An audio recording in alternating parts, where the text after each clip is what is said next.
Could a water type Pokemon save a town from dehydration, like from a drought? Like a water type Pokemon can just produce water, right? Like certain ones can at least. Like for example, Newt can just do surf in the middle of a desert, which means he can produce enough water to surf on.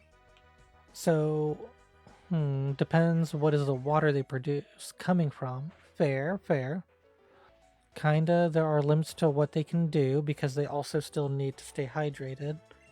But like, I'm in the desert and I'm creating surf, so if I just do like 15 surfs for a village, wouldn't that, like, couldn't I create like a pond or something like that for them? That's the way I'm looking at it.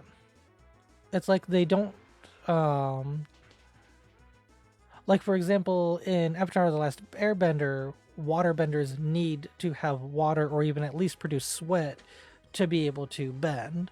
So for the sweat, yeah, they'd have to have some kind of hydration to be able to sweat to produce that.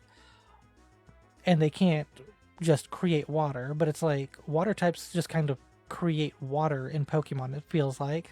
Where do they keep the water? Yeah, exactly. My favorite Pokemon fic covered this actually. Oh, really? That's cool, Valina.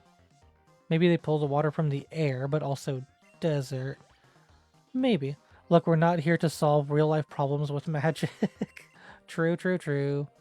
But okay, so I want to figure this out now though. Because it's like, okay, how many real life, like how many in-world applications could you have for Pokemon abilities, right? Because like we're here to fulfill the power fantasies of 11-year-old kids. It's true, true, true.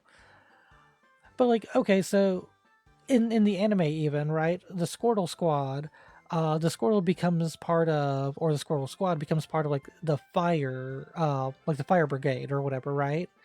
And they don't need to like take a bucket of water with them so they can drink the water and then squirt it out to use water gun. They just stand there and just shoot out water gun even when there's a whole bunch of flames and stuff, which means less water in the air, right?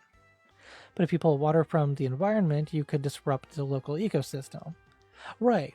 But what about when they pull water from the air, even though there shouldn't really be water in the air? Or at least not nearly enough to do what they do. Because like when they do water gun and stuff, that is like high powered water shooting out of them, right? And hey, we've talked about Pokemon taxes and Team Rocket 401ks. We've talked about retirement plans. We can talk about if Pokemon people were actually decent people, they could save others' lives by using water type Pokemon.